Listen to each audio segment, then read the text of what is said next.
Anxiety, guys. Everyone experiences anxieties. It's the first question I get when someone walks into my room and wonders whether other people actually feel the way they do. And my experience of things is that most of us do. In fact, most animals, definitely mammals, experience a certain type of anxiety, which is very useful in a natural state. In a civilization, it becomes a little bit less useful because we have other means to be able to deal with things in our life. For example, if you're afraid, you can call the police, or you can you have many other services that may be able to protect you. If you're in a natural state, you just got to run up a tree as fast as you can, or you decide to stand your ground and fight and so forth. But either way, anxiety allows us to be alert and vigilant. So because we evolve very, very slowly and civilization developed quite quickly, I believe anyway that we haven't caught up to the state where we feel very, very comfortable living in a civilized society. So some of the primitive things that we feel, like anxiety, are still around and probably will be for quite a while. Now, there is stress, which is a little bit different, and in a modern society we do see an increase of that for certain reasons. Not that in a natural state, if we were to live in one, there wouldn't be any. There would be definitely stresses, different kinds though. Because of the modern pace, sometimes we don't have enough time to relax, time for ourselves, and sometimes we forget to do the things that actually work for us. I find that a lot with some of the people that walk into my office, that if they were not very, very anxious people, it's because they stopped doing some of the things that worked for them. And that happens. We get caught up in daily life, daily routine, and we stop doing because we don't have time, we believe anyway. But there is time. That's what we're going to talk about today a little bit, making time. So a little bit of a definition of anxiety is that we all have it. Some people just have more than others. It's just like running faster or slower, It's basically it. What we need to do is manage it in order for us to continue being able to perform on a daily basis and do run our life basically. So if you're alive, if you exist, if you are an existent creature, you probably will be having some type of stresses and anxieties. So it can't be eliminated, my friends. I know a lot of people may believe that it can be done, and there are certain medications and certain therapies and so forth that will definitely help, but to eliminate it would be unwise, because we did talk briefly about this last time, that there are certain times in our lives that anxiety is very handy, and so we always need it there just in case we need to be very alert or react very, very quickly. So some people definitely have severe anxiety, and we can diagnose things now to certain levels, and we have categories to be able to fit people in. Not that I enjoy that too much, but it gives us at least a starting point to say, okay, this is your diagnosis. These are the therapies we have. Let's try some of them. You always start with the less intrusive ones and then work your way up. And it depends on the person's age, where they're at and so forth. But we did talk about that some people do require medication because there may be a chemical imbalance. But for most of us with anxiety, it is usually mostly environmental, external, and more importantly, for me anyway, as a psychologist, the way we think. So doing certain things will at least give us an opportunity, just an opportunity to be able to manage those symptoms and bring them down to a level that we can cope. Then we continue from there on. And once we find things that work, it's very, very good and probably very wise to go back to them and stick with them as long as we can. So, but because we're not robots and we can't be programmed, so to speak, in a way that we can feel and act perfectly all the time, we're going to have our ups and downs. And one of the things I talk about, and I want to talk about today, is being able to expect those, because if you don't, then you're always going to be a little bit disappointed. A little bit of a stoic approach today to anxiety. Yeah? Always expect the worst. It sounds a little bit pessimistic, but if you don't set yourself up for failure, which is expecting everyone to let you through when you're on the left lane, or the checkout chick to be really nice to you every single time, then you're setting yourself up for failure, including other things, including our own relationships, our partners, our kids, our work, and even ourselves. A lot of us are quite hard on ourselves, and it is a bit of a virtue to have in order to reach a certain level of success in life, to put a little bit of pressure on yourself. But we also need to know when to take the foot off the pedal, so to speak, because it's very important to have that balance. In the end, nothing much has changed, my friends. Aristotle talked about balance 2,500 years ago, and people kept talking about it throughout the ages. Oriental and Occidental type philosophies always end up, with regards to happiness anyway, at least, and practical philosophies, always end up with one thing, and that is having a good balance. So that's what we need to concentrate on today, to see how we can actually get that, and not only get to that point, but to maintain it, which is the hardest bit. They always say in sport, reaching number one in the rankings is very hard, but staying there is harder. And happiness is a little bit like that, isn't it? And well balanced, being well balanced emotionally, it seems to come and go. That's because we live in constantly in a fluid type world, and we ourselves develop, we change, people change, situations change, and we cannot fulfill all the criteria to be able to be ready for all these things. So what we do is have a general idea saying, okay, a lot of things are going to work out, a lot of things are not. Now, we prioritize those, and the ones that aren't really important, we decide that, okay, that's fine. I don't know about you guys, have you ever noticed how some people get really angry when their team loses? When you don't follow sport, you find that quite fascinating. But, I lived in a South American country, and, it's kind of like life or death a lot of the times. But, you're within that culture, you're within that time, and you get dragged into these things. And you know what? A week later, when they play again, they win. It didn't mean much. And so we prioritize those things. And it's all right to be passionate, fantastic, but not at the cost of our mental health, or definitely someone else's, without a doubt. So it's very important to have that list in our head always. What are the priorities? So any questions or anything someone wants to say? That was just a little intro on the intro, really. Yes, please. Yeah, Jackie, yeah. It's your little things highlighted. Yeah, that's terribly familiar with Zoom, and I'm extremely tired, so I'm in the dark lying down. So please excuse me not being visual. No, please. In terms of the stoic thing, expecting the worst. Yeah.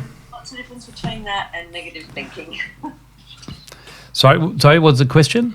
What's in terms of the Stoics, the philosophy or being Stoic, yep, and kind of expecting the worst, don't have expectations of things going well, because they might very well not go well. What's the difference? But apparently, it's bad to think negatively. So, what is the difference there? Right. Yeah, there is a difference between thinking negatively and pessimism, In a way, pessimism sounds like a bad word, but some pessimists would say they're just being realistic, So you so a pessimistic mode of thought can lead to optimism in a way. Like some people may say that when we die, that's it and nothing happened. That sounds fairly pessimistic in a way. But you could say then, okay, if this is it, I'm going to live my life the best I can. So there's always a way out of pessimism if you start with that in a way. So pessimism is just a word but we could also say we're just being realistic, Optimism is fantastic. Of course, that's why we go to stadiums. We want if we thought our team was going to lose, we're not going to pay a ticket. You know, we go there and they lose. Okay, because we start off. Of course we want things to work out our way.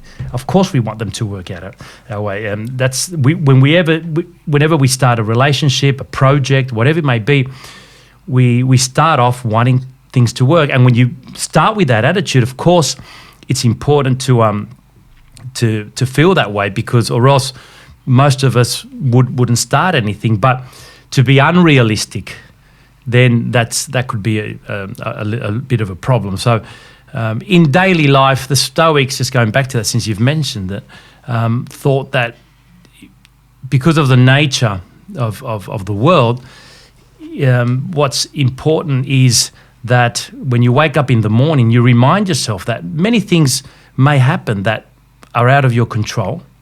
And a lot of these things may be with regards to other people.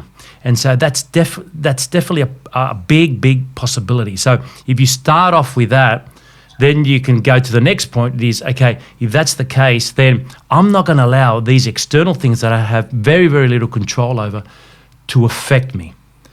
But I am going to be able to concentrate then on the things I do have some control over. So you could start off with the weather, for example. A lot of people get quite down when they wake up in the morning and it's raining or it's too hot or whatever. So that's definitely out of our control.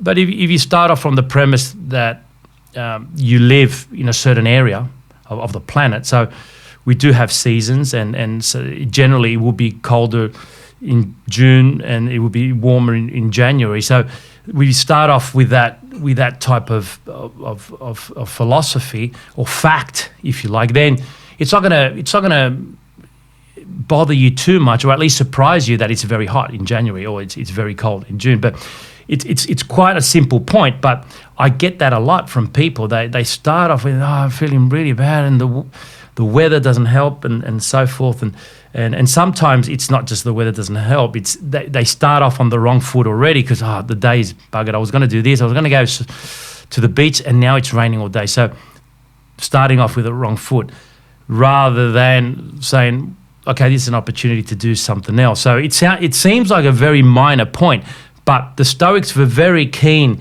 in using this type of thought very early in the morning. Set yourself up straight up of what's going to happen and what may happen, and be ready for it. But from there on, it's very important to take control of the things that we do have some control over. And so if it is another person, for example, that says something bad to us, we can't control what they say, but we may be able then to decide to approach them and to find out why. That might be another step. But to be caught up, which a lot of people do, on what's been said itself, or an attitude or something that is in the past that can't be changed, then that's just allowing yourself to use up a lot of energy on something that you can't move forward from, and rather than look at the solution. So it's a bit of practice, but if you set yourself up in the morning for the day, that's why, my friends, journaling is so good, because you get up in the morning, you have a routine, you get your little book, and you write down what you may be doing that day, or how you're feeling, or what the weather's like, a reflection. And then at night time, you can go through it and say, okay, I did this, I didn't do this, that's fine, I'm doing it tomorrow, and it's out of our heads before we go to sleep. Journaling is very good. Speaking of the Stoics, I mean, the great Marcus Aurelius had his journal, which I always talk about, and it's quite fascinating. Someone so powerful and in a very important position still found it necessary to remind himself to tuck his children in, because it might be the last time that he does it, to have time for his friends, to appreciate the people that were around him when he was needed, when he needed them, and so forth. And that was on a daily basis. Then he can confront his job probably in a better manner and in a more humble way, because he's prioritizing things. Some things are out of his hands, but the things that are in his hands, he's reminding himself. It's very easy to get drawn in. That's how our brain works in a way. Yeah. So what happens is that when we get a little bit too stressed out, or when things become a little bit overwhelming, then anxiety may set in. We're talking about just for people that just have it in a normal way, I suppose. And it's important to recognize those symptoms immediately. We talked a little bit about that last time, and we're going to go into it today. So yeah, Jackie, is that all right? That little bit of a... Yes. And of course, negative. Going back to negative thought, because I wanted to actually dwell in this today, because we didn't last time, which is the most important thing. As someone that works with cognitive behavioural type approaches, like myself, which cognition is the old Latin word cognito, which is just thinking, and behaviour we know. So what it literally means is that thinking and behaviour are related, right? You could also say thinking and emotion are related. So it's the stages are thinking, emotion, behaviour when we look at it in a cognitive behavioural way.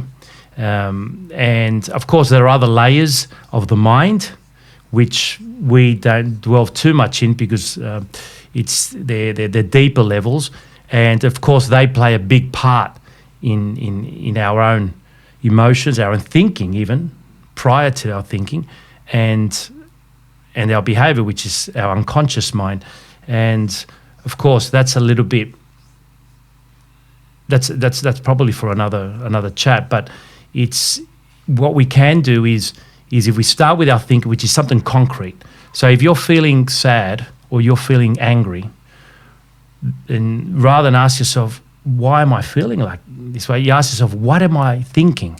So if you get to your thinking, you'll probably find that somewhere along the line there was a thought. And of course thoughts are made up with words. That's how we communicate, us humans. And if you can get that thought, it might be that person said that to me, and from then on and so now that person said that's that external thing. Our thought was, why did you say that, or how dare you say it, or whatever it may be. So that thought continues. That's a negative thought. It's a negative thought not because it's a bad thought. That's why it's called negative thought, not bad thought. Negative, all it means, a good definition of negative thought means a thought that you can't do anything about. If you start with that premise, don't worry about any other definitions. If you start off with the premise that a negative thought is something that you have zero control over, then you can go, hey, hang on, that's a negative thought. And you use self-positive talk. That person's that to me, and I've been thinking like this negatively, and I can't do anything about it. That's a negative thought, which means that I don't want it in my brain. Now, it's going to come. Why? Because the brain is made up with negative thoughts. It's the basis of our thinking. So it's also very conservative. The situations that you're in. Yeah, well,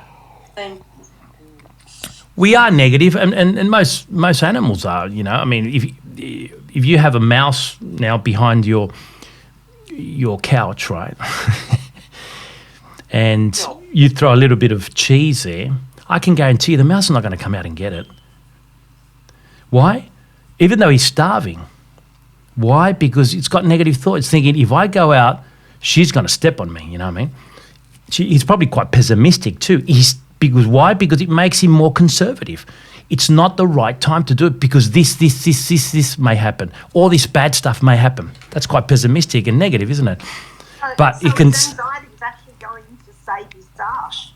Sorry? I said, so his anxiety is actually going to save his ass. That's right. In a way, yeah. It's a good starting point. That's right. And again, that's why if we were in a state of nature, it would be very handy.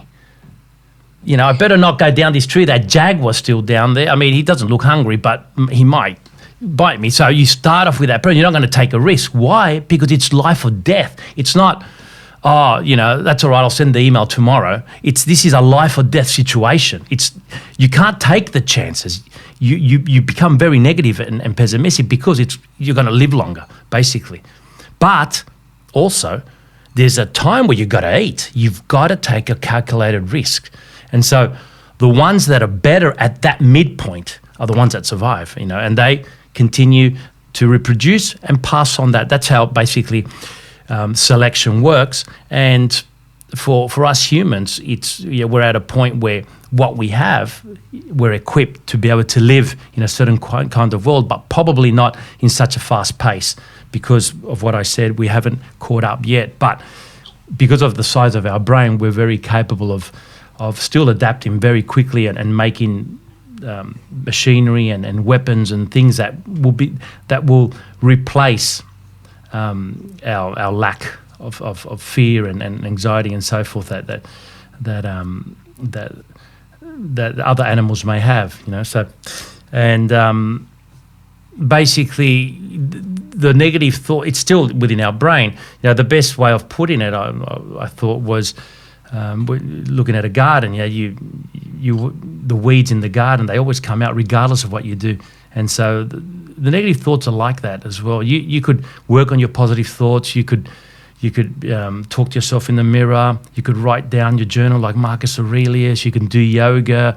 You can go on a camp. You can do sport. And you know what? There's times you're going to put your head on the pillow and you're going to feel stressed. You're going to have negative thought because you can't stop them. That's the way the brain works. It's the way the brain works. It's like the liver does a certain function. The brain has a certain function. It's made like that. But what we do, because we have tools now to override that in order to have a better life, because the brain doesn't know we don't need that. Yeah. So when someone cuts us off from the left lane, we get as angry, maybe, as if, I don't know, maybe a bear came and took the last bit of food we had. And so, but the brain doesn't know. It doesn't make it. It doesn't differentiate. It gives you the same amount of anxiety, the same amount of anger, same amount, just for you to react. And so that's why you see a lot of cases where people overreact in a situation. You hear it every day on the news. Someone's way overreacted, and then a few hours later, or maybe a moment later, or maybe a few weeks later in a cell, they realise they have overreacted. So the point is to be able to understand that, delay the reaction, make sure that the negative thought doesn't affect our emotion. You can't wipe it out. What we do in therapy is be able to grab that negative thought and say, okay, that's a negative thought, but now I'm not going to allow that to affect me. So what you're doing, you're disconnecting it from your emotion, that's all. And that's what people that are very good leaders, very good under pressure, they do. They still have the same thought. They're still in the same situation as someone else. They're still in a raft in the middle of the ocean with 30 other people, but there's always one or two that are capable of making good decisions, because all they're doing is looking at, okay, this is a situation. Now, let's concentrate on things that are in our control. And so the negative thought's still there. What they're doing is that not allowing it to affect in their emotion and then in their behavior. So when they're behaving, they look calm and they look in control. And that's what we want in a lot of situations, yeah? So negative thought, it's always there. All we do is disconnect emotionally. And we'll go into that now, I think, on how to do that. Any questions there? I do, but I've already asked one. Anyone else? Anyone else? I don't have a question, but can I share a bit of personal experience? Sure.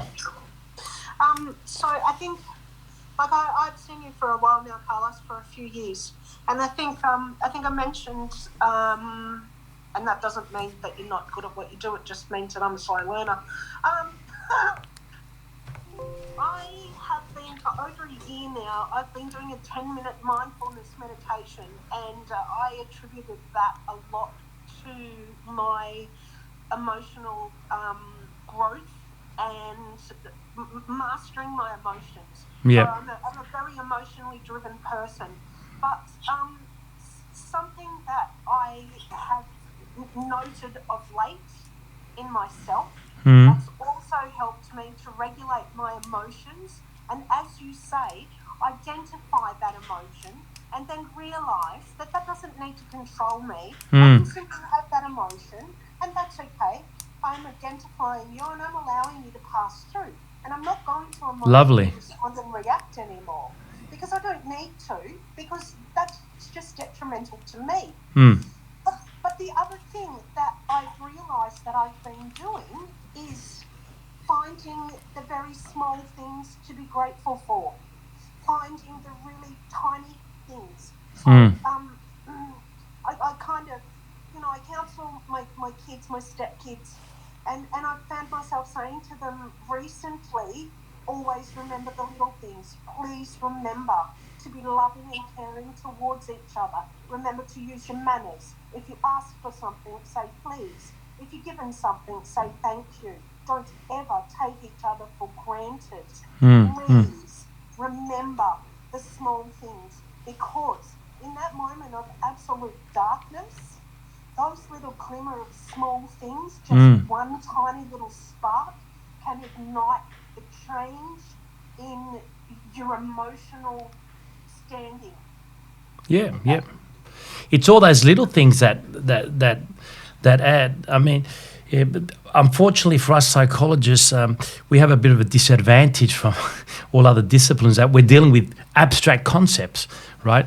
If you go and see a specialist, I don't know, in any field, in physiology, even a physiotherapist or a chiropractor, or anyone else, you could probably find a spot where you go, here it is, and most of us get it because we have a certain foundation of matter. We know what matter is, and we know roughly how it would work if we injure ourselves and so forth. So with psychology, we have a disadvantage in that we are dealing with abstract thoughts, and also that everyone's an individual. So sometimes it takes a bit of time to have the right manner of approach for that one person. But the best person to do that is the person themselves. So I'm glad that you've got to that, because it's wonderful that you're concentrating on the small things, because life is made up by these little small things. The big things, sometimes they come and they will eventually go, but it's how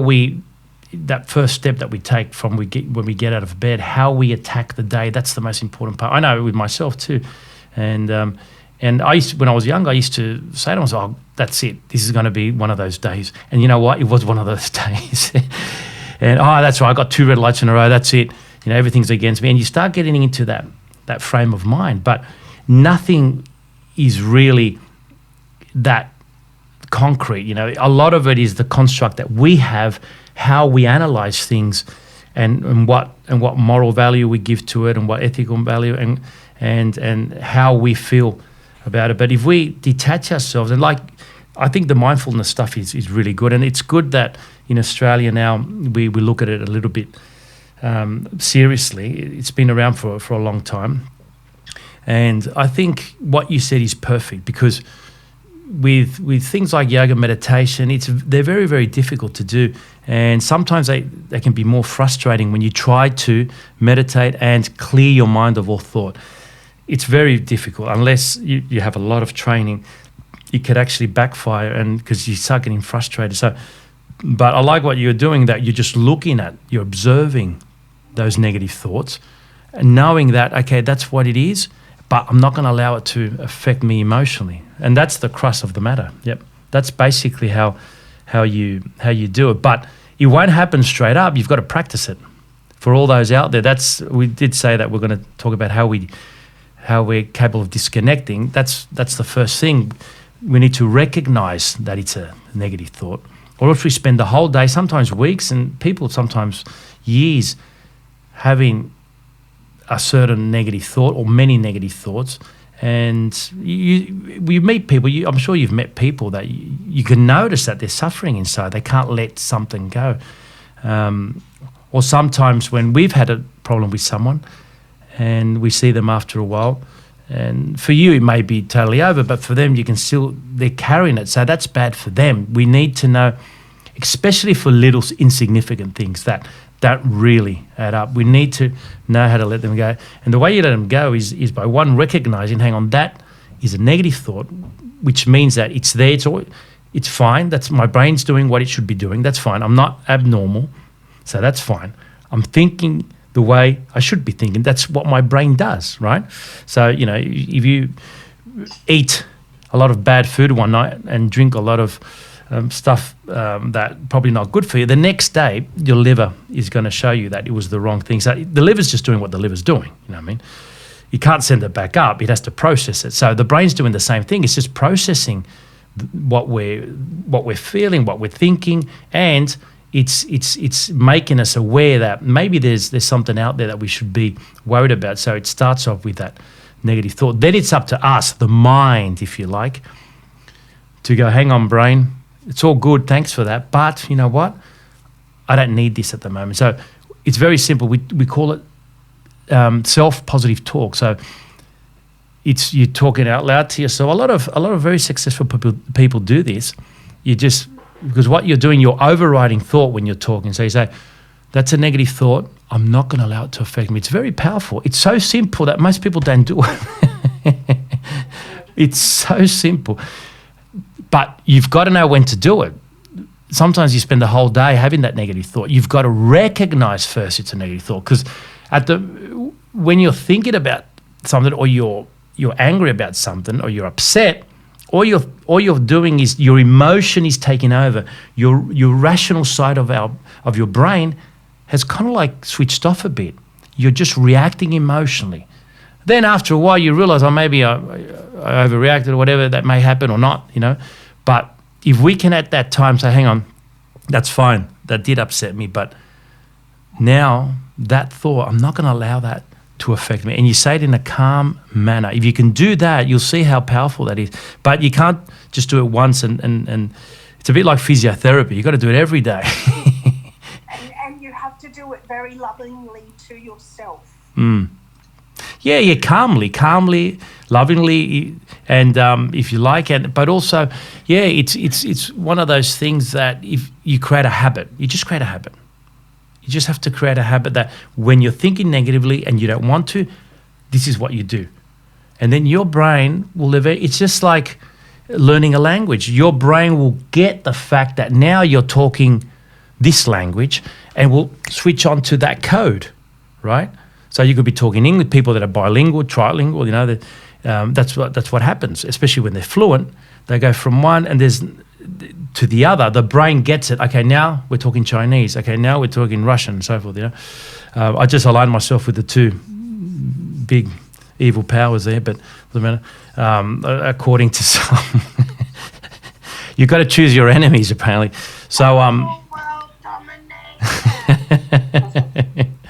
So it's basically, well, this cuts off. We know why now. Basically, if you continue doing it, then what happens is that your brain starts saying, okay, this is what we want to do. But if you do it once off, then it's not going to work. So unfortunately, there's no shortcuts, just like anything else in life. Just like learning a language, there's no shortcuts. So when people do see a psychologist, I know, I get that a lot. They want a shortcut. And so that's why sometimes they get medication, they get this, and sometimes it works, sometimes it doesn't. But it's if you're serious about having a certain state of mind, then it's hard work. But it's kind of like good work because it's good for you. It's just like exercising. So it's just like getting fit. It's hard work, but you get results and you're going to feel better about it. And a good balanced mental stability is always going to be good for you. So start off with that point. We need to recognize it. I call it tagging. So say tag that thought. Doesn't matter. You might be, in the supermarket. You might be having a discussion with someone. You might be at school, or you might be at work. You might be on your own. And a lot of the times that happens, especially when we're trying to sleep. These thoughts come into our head. And so with sleep, it's just a little bit different in the sense that we need to then get out of bed. There's a certain behavior. So if you go to bed and you start having a negative thought, you tag it. Okay, I'm going to tag that. That's a negative thought. That sentence. I try to get it into a sentence. I am worried about this. You know what I mean? I'm worried about the price of bread going up, or I'm worried about my friend losing his job, or I'm worried about my boss tomorrow that he's called me into a meeting, whatever it may be. Then, okay, that's a negative thought. I'm worried about this. Now, there's that thought there, that's fine, but I'm not going to allow that to affect me emotionally. Then you can kind of like take a bit of a deep breath, just slowly, and you go in for 4 seconds. So you breathe in, inhale for 4 seconds, like, and release. And you can even count in your head. 1, 2, 3. The thoughts still might be there, but that's fine. You concentrate on your breathing. 4, 3, 2. You can do 4. So you just concentrate on that rhythm. Then what you do is that you turn over. If the thought comes back, you do the same thing and you get up. You're far better off getting up than tossing and turning, because you start again. You go downstairs, or you don't have a 2-story house, you might just go to the kitchen, and you just concentrate on something quite domestic. You might get a magazine out, not too much light, not too comfy, get the bed to draw you back in. Then after about 20 minutes, you go back in bed, you go through your routine, and then you might start again. And you might spend the whole night doing that one night, but that's fine. The next night you're going to sleep. So that's basically the cure for insomnia. When people have very, very severe sleeping issues, the tactic is not to stay in bed.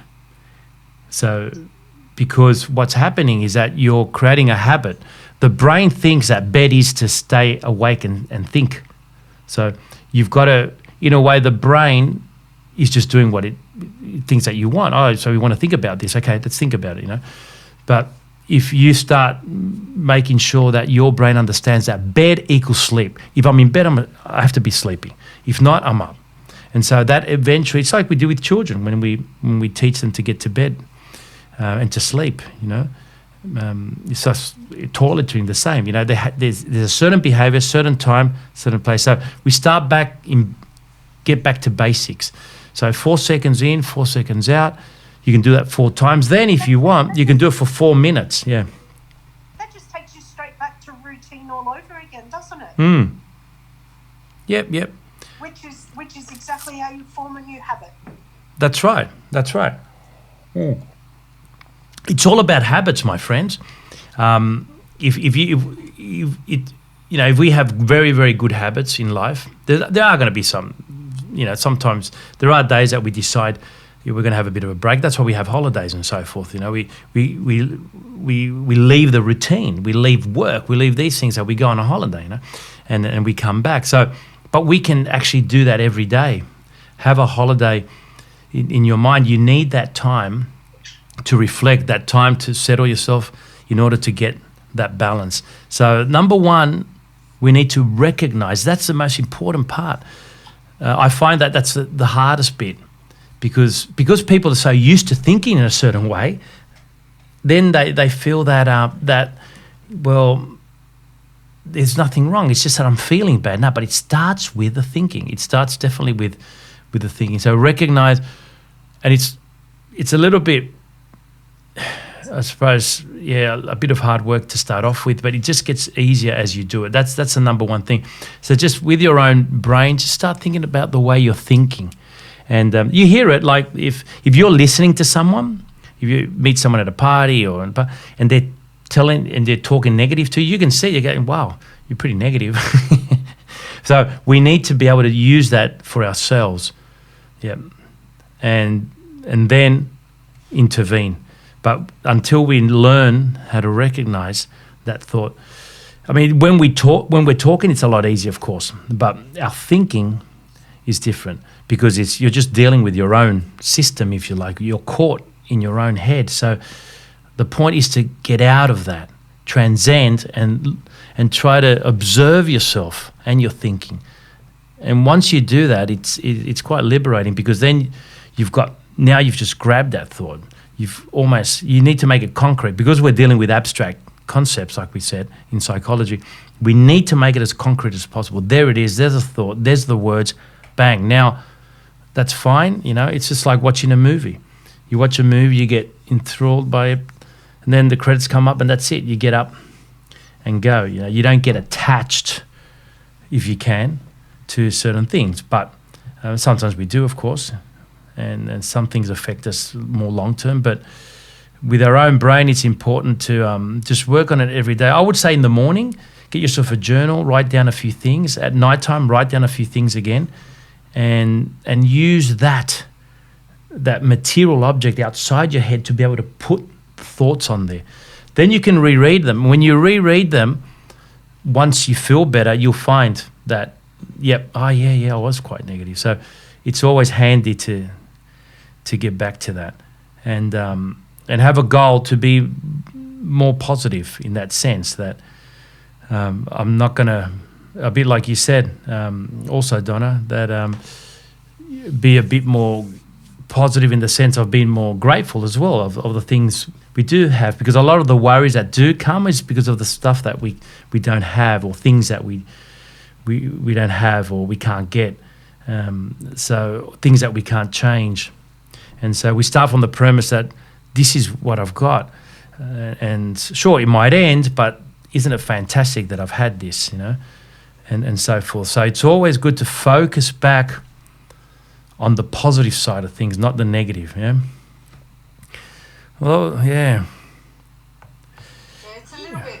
There's a little bit there about what you said about human beings being fluid too. It's being able to, when that thought comes up, being able to adapt, look at it and adapt and be fluid and move. Yeah, that's right. Adaptation, without a doubt. Yeah, he who adapts, or she, but there's a saying, he who adapts best will do best, and quicker. Sorry, it might have been Einstein actually that said it, but I think we have all the capacity to adapt very quickly. All of us. In a way, we're made to adapt. It's incredible when you think about it. So and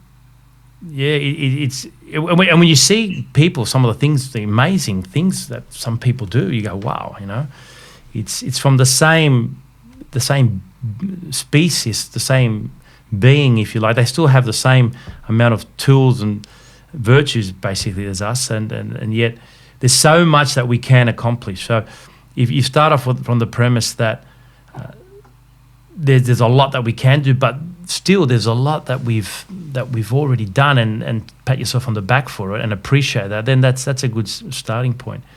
I see you've got a young lady there, Lily, is it? Yes, this is Lily. Well, that's good. Is it too much for you? Do you understand anything I'm saying or no? Oh. Well, hopefully she'll pick up something. Lily has a bit of a problem with anxiety, particularly at bedtime and night time. She has a little bit of trouble sleeping, and she has lots of busy thoughts going around her head. So if she can pick up something through this, well and good. Yeah. I'm sure it's not going to harm. Well, some of the big words we use, they don't mean much. All it means is that our brain, when we think, sometimes we think good things, sometimes we think, if you like, bad things, all right?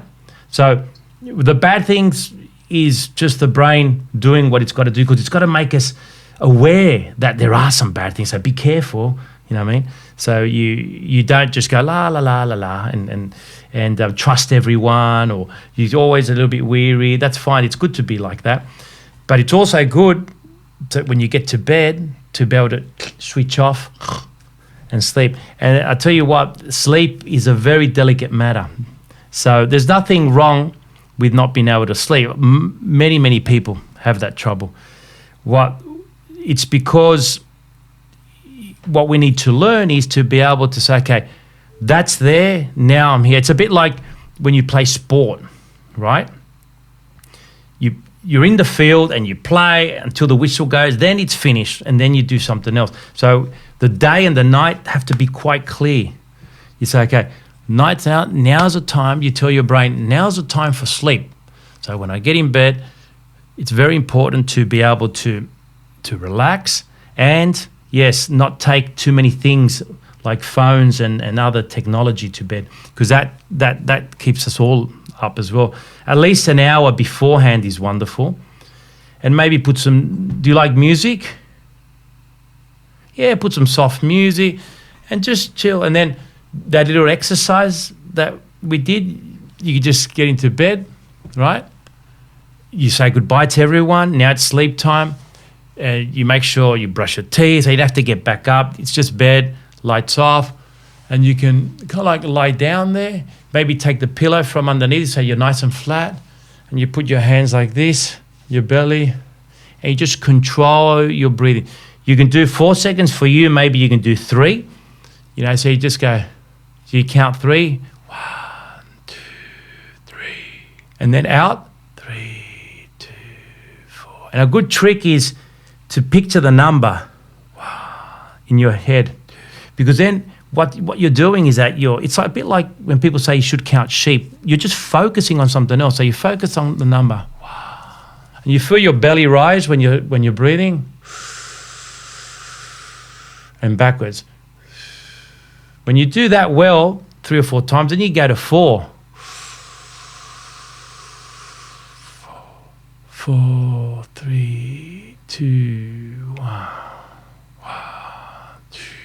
And all you're doing, you know what? We're just focusing on a few things.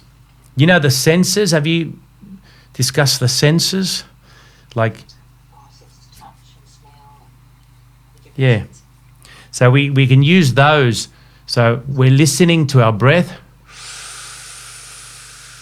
We're looking at the number in our heads.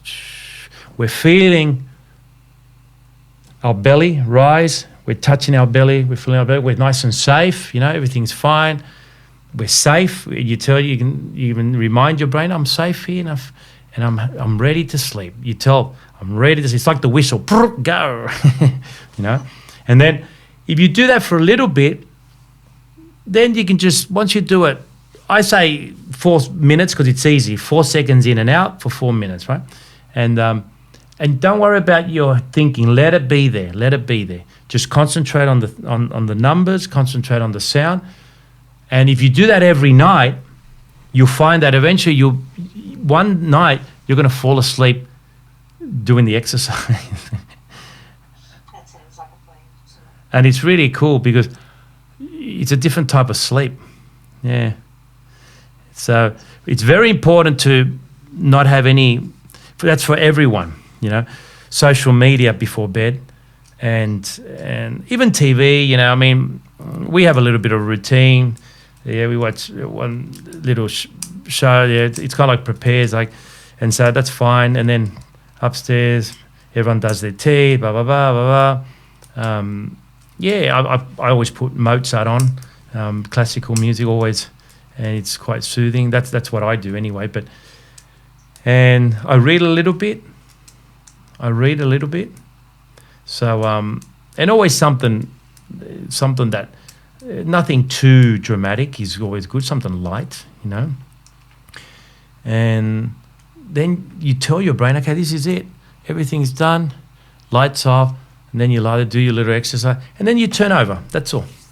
And don't worry about the thoughts, guys, in your head, because it's a mistake to try to eliminate them. All we're doing is just observing them, and sometimes we can even tag them. Oh, there's that thought. Yeah, that's a good one to tag. I'm not going to allow that thought to affect me.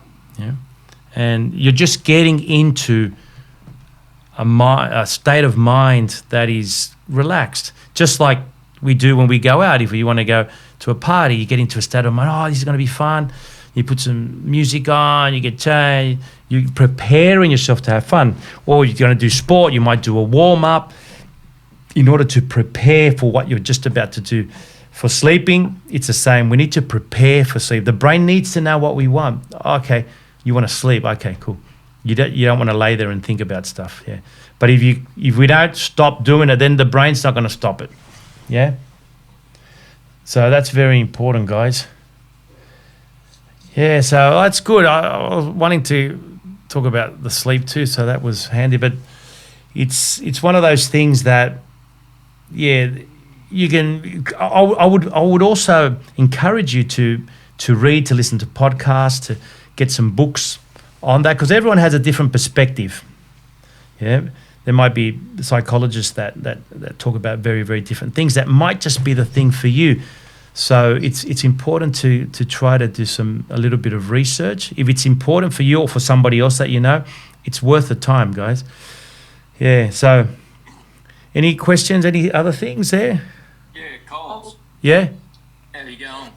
Oh, good day, Philip. What you use now. Yeah. My thing is, like, when I go to bed at night, like, I usually go to bed around 11:30, 12 o'clock. Yeah. And when I am asleep, I usually, in my sleep, toss and turn, and then I talk in my sleep, like, because I was in the army, and because I suffer from PTSD. Yeah. So I yell out in the army, yell out on my voice, like I'm still in the army, sort of thing like that.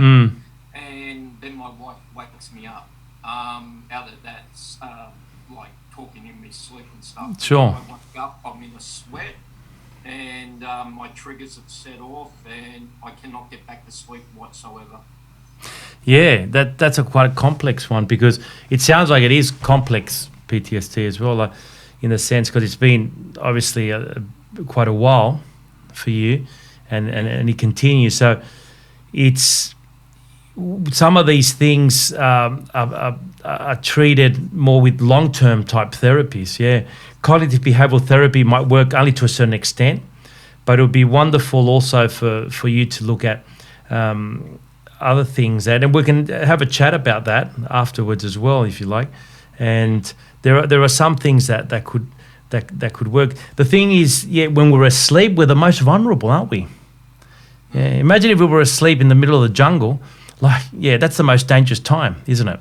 Because that's a time that things that happen. So our brain is still going, and so if there's something not right, we're going to wake up. Now, with regards to past things, that's why it's very important, especially with kids, that they don't watch things that they shouldn't, and that their brain can't deal with, because there's things that once those images are in our heads, then they stay there for a while until we can overcome them. So it's, of course, with regards to some of the images and so forth that you're experiencing, it's quite complex, because it wasn't a YouTube video. You were there, so your brain's still attempting to work these things out.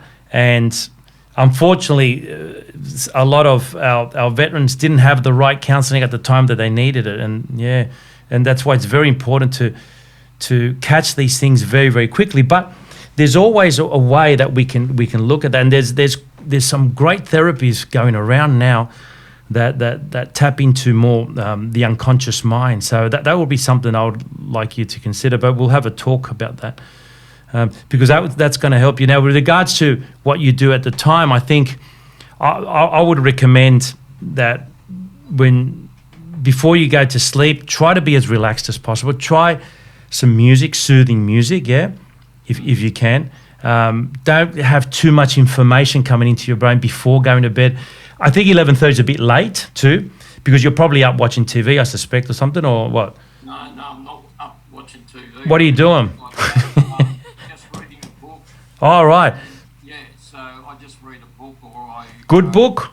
I just read my Army Bible sometimes, or I just read a book and Yep. try and get to sleep that way, but it doesn't. No.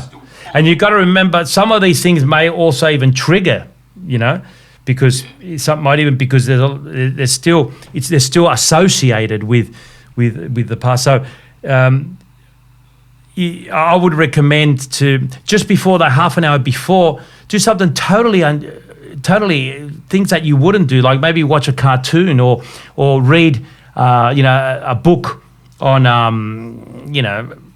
astrophysics or something fun, a comic book, something really like, what'd you say? Sorry, someone said something there.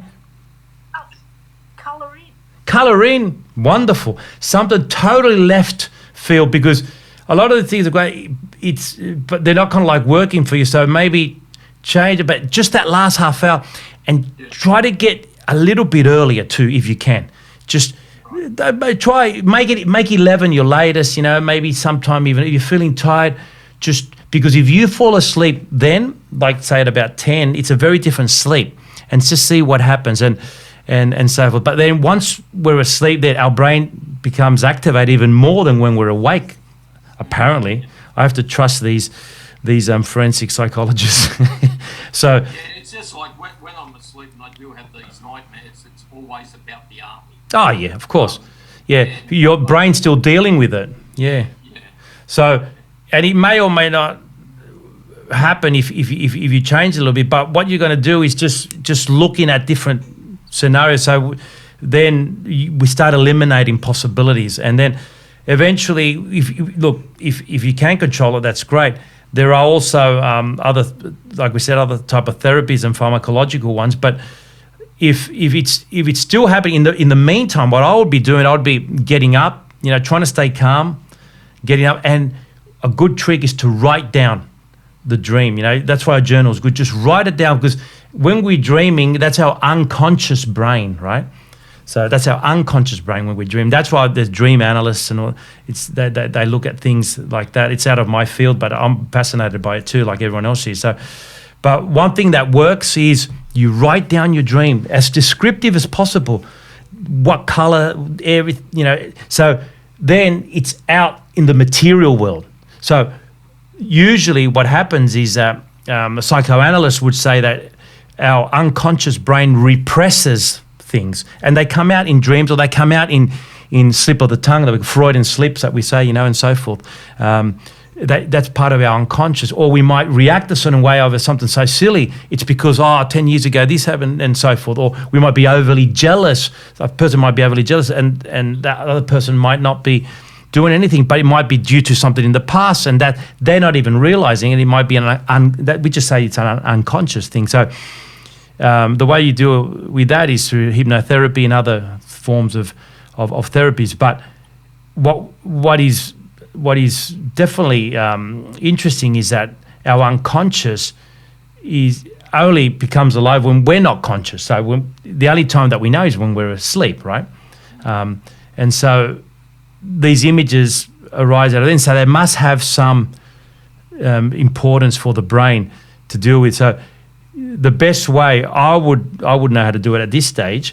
That's why I say it's not my field of expertise, but definitely what I would recommend, it has worked for a lot of people, is to get things from your unconscious into your conscious.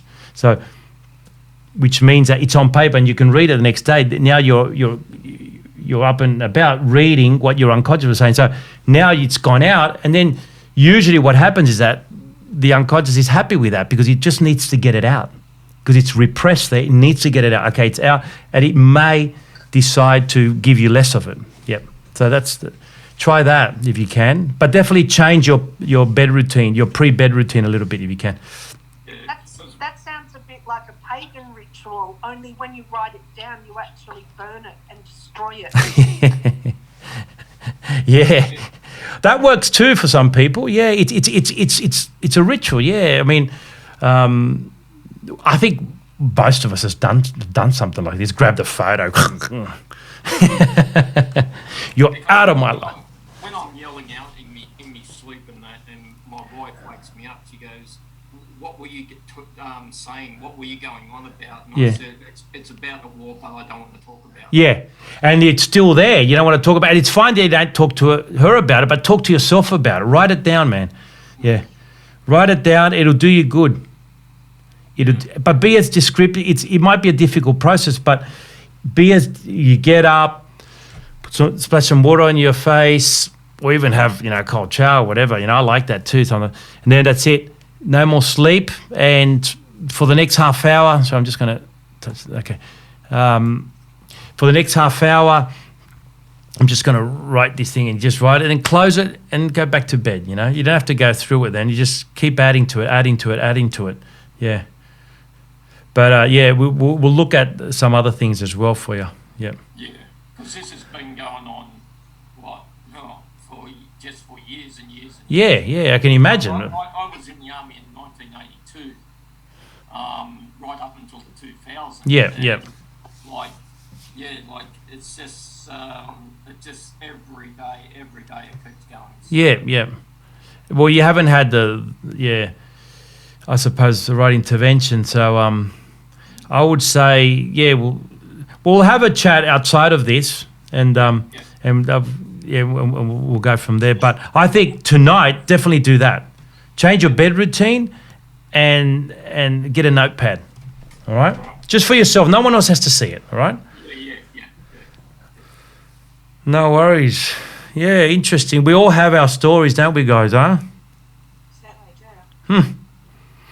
Yeah, I love my job in that sense. I get to hear a lot of story. It's fascinating. Everyone has their story, and I've met people that on paper seem like monsters. You know, I've done assessments in jails, and I've done there. And when you talk to them, they, you know, not that you excuse things that they've done, but they have their story, yeah, and it's fascinating, yeah. So well, okay, guys. So remember, let's tag those thoughts. Good bed routine. Set yourself up for success. Don't be pessimistic, but expect things not to work out a lot of the time, and that's fine. Take a bit of pressure off yourself, eh? Remember, get to bed, do the little breathing exercise. And remember, everyone has anxiety. Some more, some less. That's all right? So there's nothing wrong. My dad, sorry. Yep. My dad has always said to me, Carlos, expect the worst and hope for the best. Yeah, it's a goodie, that one. Yep. I think that was my philosophy class when I was coaching.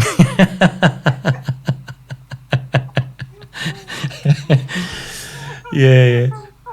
Oh, dear. Anyway, it's good to laugh, my friends. Don't forget laughter. Oh, yeah, laughter's good. I always say to people, you know, don't never underestimate the power of fun. You can say that I said that to people. Quote me. Don't underestimate the power of fun. When you ever have an opportunity to have fun, take it. Take. If someone invites you, even you want to go to the races, I don't gamble. You know what? I'm going to come with you. Doesn't matter what it is. You know, it could be, yeah. Do you want to go up to the road? There's someone's having a party there, or could be you want to start a barbie, whatever it may be. Let's go up to the corner to the road. Let's go for a walk to the beach. Whatever it is, take the opportunity if you can. Yeah, don't leave things. Unfortunately, when you're feeling really down, it does not seem to be a thing that you're really interested in when you're really, really feeling down. Yeah. So, you're correct. It's the first step is always the hardest. The very first step is always the hardest. But once you make it, it's done. Yeah, and habits are created like that. So a lot of people stop doing things because they think that they're going to have to put all that energy throughout the whole time. It's only at the start. So if you start with a breathing exercise, it'll be a little bit unnatural doing that. But after you do it for 10 days, even a week, your brain and your body know what to expect, and it just becomes easier. So that's why we have gears, you know, in trucks and cars, because that first effort takes a lot of power. First gear, and then suddenly you're cruising, you know. So that first movement is hard, and people think, oh God, I've been doing this for a week. I've still got, you know, I've got to do this for 10 months. No way. But, you know, by a month, it's got to be half the amount of energy you put into it. And the second month, even less, and so forth. So that's what you've got to think of, that it's only a lot of effort at the start. Okay? And then just... second nature, really quickly. Yep. That's awesome, guy. I'm glad we were capable of doing a second one, because a few people missed out the first one, and I enjoy doing them anyway. So it's I'm glad that we did this. And we added quite a fair bit of practical stuff to this one. So there'll be both videos up, and you can watch them both if you like. Share them. And yeah, go for it, guys, eh? We'll all be famous. Thank you so much. That'll be on YouTube. Yeah. Famous on YouTube. Where comedians come from too, stand-up comedians. They come from a dark side of depression and anxiety and stuff like that, so they take up to get like laughs and things to help them with their depression. It helps themselves, 100%. Absolutely. Without a doubt, my friends. And, you know, I mean, I've said it before, so it's no news for most people. And I don't mind saying it again. You know, I got into psychology because of my own mental health issues, and I always wanted to know more about how to do better and at that, and how to improve that. I suffered from depression when I was an adolescent, and anxiety wasn't too bad. But I always thought, this is an interesting thing. Most people are quite different. So I wonder why I feel like this, why I did it. and then a couple of other things as well fell on my lap. I think I said it last time too, that when I was 17 in Buenos Aires, one of my jobs was to clean a psychoanalyst's room. So I had all these books to read while I was cleaning the room. So, and so yes, without a, hey, you didn't do very much cleaning, did you? not much cleaning, no. Was it dusting or what? There were notes every week. Please clean the curtains. Yeah. What are you doing? Yeah. So and now it's just So having said that, Philip, yeah. I use laughter a lot because of that too. And now, at 55 years of age, I've come very far with many things in my life, with my own mental health, of course, and so forth, and many other things that I pat myself on the back for. And, I've made a lot of mistakes like a lot of people, and you kind of like learn from that. But definitely my interest comes from my own personal, like a bit like you were saying, Philip, my own personal experience. And it's fascinating when I see people where I was, and I go, mate, you're going to be okay. You just follow the formula. Yeah. So all good, guys. Well, thank you very much for your time. Thank you. And you never know. Well, definitely next October we'll be doing more of these, but through the wonderful Fairfield Council, the place I grew up in Fairfield, which I love, and I still have many friends there. And I want to thank them for putting this on. And they're doing other things too. And again, Fairfield Library is fantastic, and so is the Cabramatta one and the Bonnyrigg, the ones that I've done a few launches and so forth in. But wherever you are, you've got a library, please access it. There's some wonderful stuff these days. It's not like before the community libraries. They're fantastic, and you can even get online and get audio books sent to you, and so there's a lot of really good material that you can and go there because there's something magical about being in a library. I absolutely adore it.